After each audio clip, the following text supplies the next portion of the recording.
ഖബറിന്റെ മുകളിൽ പട്ടിട്ടാൽ ഹറാമാണെന്ന് പണ്ഡിതന്മാർ പറഞ്ഞില്ലേ? ഖബറിന്റെ മുകളിൽ പട്ടിടുന്നത് ഹറാമാണെങ്കിൽ സഹോദരങ്ങളെ, ആ ഹറാമായ പ്രവൃത്തികൾ കേരളത്തിൽ അങ്ങോളം ഇങ്ങോളം നടക്കുകയല്ലേ? പണ്ഡിതന്മാർ ആശീർവാദം നൽകുകയല്ലേ?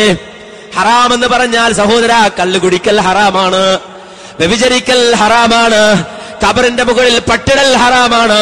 പണ്ഡിതന്മാരത് പറഞ്ഞില്ലേ? ഖബർ തൊട്ടുമുത്തുന്ന സമ്പ്രദായം ഇവിടല്ലേ? ഖബർ മാത്രമല്ലല്ലോ, കല്ലുകളെ പോലും തൊട്ടുമുത്തുന്നവരുണ്ടല്ലോ.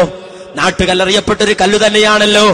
ആ കല്ല് നിലകൊള്ളുന്ന ആ സ്ഥാനം ഖബർ നിൽക്കുന്നു എന്ന പേര് പറഞ്ഞുകൊണ്ട് ആ കല്ലിനെ തടവുന്നവരുണ്ട്.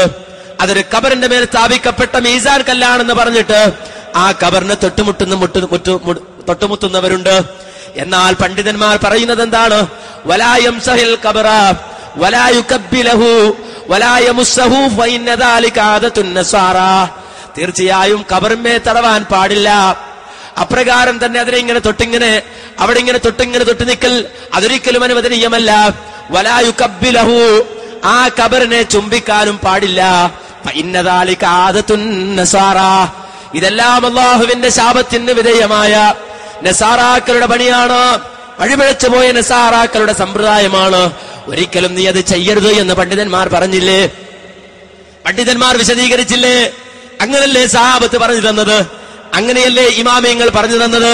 എന്നാൽ കേരളത്തിൽ കാണുന്നതോ ഖബർ തൊട്ടുമുട്ടുന്നു.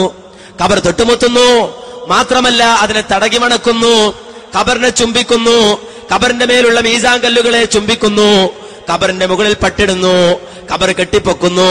ഏത് സഹാബിയാ നിങ്ങൾക്ക് പറഞ്ഞു തന്നത്? എന്റെ പറയാ ചരിത്രപരമായ വസ്തുത. ആ വസ്തുത എന്താന്ന് ചോദിച്ചാൽ അത് ഇവിടെ സ്വഹാബത്ത് വഴി ഇങ്ങനെ കിട്ടിയ ദീൻ അത് യഥാർത്ഥ രൂപത്തിൽ തന്നെ നിലനിൽക്കണം. അതാണ് ചരിത്രം. ഏത് ചരിത്ര മൂപ്പര് വായിച്ചത്? ഇനി അത് മാത്രമാണോ കേരളത്തിൽ നടക്കുന്ന മറ്റൊരു കാര്യം? എന്താ കേരളത്തിൽ നടക്കുന്ന സുന്നത്ത് ജമാഅത്തിന്റെ പേരിൽ നടക്കുന്ന ഒക്കെ സ്വഹാബത്ത് വഴി പഠിച്ചതാണല്ലോ പറഞ്ഞത്. കേരളത്തിൽ നടക്കുന്ന മറ്റൊരു കാര്യം കേട്ടോളൂ. എന്താ ഉള്ളത്? ഒരു പ്രാർത്ഥനാ സമ്മേളനമാണ് മലപ്പുറം മദീന്റെ സോലത്ത് സമ്മേളനം. എല്ലാ വർഷവും റംസാൻ 27-ാം രാവിൽ നടക്കാറുള്ള ഈ സമ്മേളനത്തിൽ ലക്ഷക്കണക്കിന് വിശ്വാസികളാണ് പങ്കെടുത്തത്.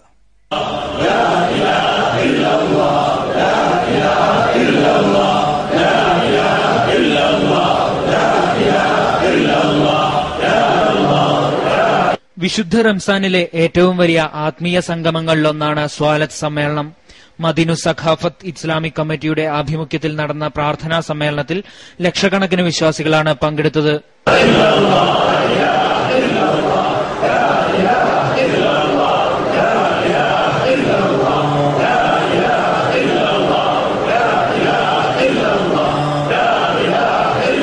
ആയിരം രാവുകളേക്കാൾ പുണ്യമുള്ള രാവാണ് റംസാനിലെ 27-ാം രാവ് എന്നാണ് വിശ്വാസം. പാപമോചനത്തിനും ലോകസമാധാനത്തിനും വേണ്ടിയുള്ള പ്രാർത്ഥനകളാണ് സ്വാലത്ത് സമ്മേളനത്തിൽ നടന്നത്. സമ്മേളനം സമസ്ത കേരള ജമിയത്തുൽ ഉലമ അധ്യക്ഷൻ താജുൽ ഉലമ സയ്യിദ് അബ്ദുൾ റഹിമാൻ അൽ ബുഖാരി ഉള്ളാൾ ഉദ്ഘാടനം ചെയ്തു. മഅദീൻ ചെയർമാൻ സയ്യിദ് ഇക്രാഹിമുൽ ഖുലീലുൽ ഇബുഖാരി മുഖ്യപ്രഭാഷണം നടത്തി. സഹോദരങ്ങളെ, വായിക്കൊള്ളാത്ത പേരിടുള്ളൂ, കേട്ടാ പണ്ടിനാന്ന് കേൾക്കണം തോന്നണല്ലോ. ഇമ്പായി മുല്ലായിരുന്നു യഥാർത്ഥ പേര്. ഇമ്പായി മുല്ലായിരുന്നു പറഞ്ഞ ആൾക്കാർക്കിടെ വില ഉണ്ടാവില്ലല്ലോ. അതുകൊണ്ട് മൂപ്പര് വലിയൊരു നീണ്ട പേരൊക്കെ ഇട്ട പക്ഷെ അവസാനം ഖുലീലുൽ ഇബുഖാരി എന്നൊക്കെ പറയേണ്ടി വന്നു. ആയിക്കോട്ടെ, എങ്ങനെയെങ്കിലും അത് പുറത്ത് വന്നു കിട്ടിയല്ലോ. ഇത് കേരളത്തിൽ നടക്കുകയാണ്. ഇസ്ലാമിന്റെ പേരിൽ, സുന്നത്ത് ജമാഅത്തിന്റെ പേരിൽ ഏത് സഹാബിയാ പഠിപ്പിച്ച 27 രാവിന് കട്ടപ്പാടത്തേക്ക് ഈ സമൂഹത്തെ കൊണ്ടുപോകണമെന്നോ? നമ്മുടെ ആളല്ല നിങ്ങൾ പറയണ്ടല്ലേ, അവര് പറയട്ടെ ഞങ്ങൾ യഥാർത്ഥ സുന്നത്ത് ജമാഅത്ത്. ഇതാ ഞങ്ങൾ ഇന്റർനെറ്റിൽ നീ പഠിച്ചിട്ടില്ല, അപ്രകാരം പുസ്തകത്തിൽ നിന്ന് നീ പഠിച്ചിട്ടില്ല, ഞങ്ങൾ സഹാബത്ത് വഴി നീ പഠിച്ചവരാണ്. അതുകൊണ്ട് കേരളത്തിൽ നടക്കുന്നതൊക്കെ ഇസ്ലാമിക ആചാരാണ്, അതാണ് ചരിത്രം, അതാണ് വസ്തുത എന്ന് കമന്റ് പറഞ്ഞാൽ തീരെന്ന് വിചാരിച്ചോ? അതിന് ഞങ്ങൾ നിങ്ങളുടെ പുസ്തകത്തിൽ എഴുതിയത് പോലെയുള്ള ആളുകളല്ലല്ലോ. നിങ്ങൾ എന്ത് കളവ് പറഞ്ഞാലും നിങ്ങളുടെ കൂടെ കൂടുന്ന, എന്ത് അബദ്ധം പറഞ്ഞാലും ഓക്കെ സാർ എന്ന് പറയുന്ന കൗമല്ല ഞങ്ങൾ. അതുകൊണ്ട് തന്നെ ഞങ്ങൾ കിട്ടൂല. നിങ്ങൾ പറയൂ, ഏത് പ്രമാണമുള്ളത്? 27 രാവിലെ പാടത്തേക്ക് പോകാനാ പ്രവാചകൻ പറഞ്ഞത്? അല്ല. പള്ളിയിൽ പോയി ഏത്തിക്കാഫിരിക്കാൻ പ്രവാചകൻ പറഞ്ഞു. പള്ളിയിൽ പോയി ഏത്തിക്കാഫിരിക്കാൻ പ്രവാചകന്മാര് പറഞ്ഞു. എന്നാൽ നാട്ടിലെ മൊല്ലമാർ മൂല്യമാര് പറഞ്ഞതോ സുന്നത്ത് ജമാഅത്തിന്റെ പേരിൽ അവർ പറയാ പാടത്തേക്ക് വന്നാ മതി. അങ്ങനെ പാടത്ത് കൊണ്ടുവരുത്തി. എല്ലാരും ചോദിച്ചു, അല്ല എന്താ, അറിയപ്പെട്ട ഒരു കാര്യമാണല്ലോ, ഒരാൾക്കും തർക്കമില്ലല്ലോ, ഒരു ഖുറാഫിക്കും തർക്കമില്ലല്ലോ.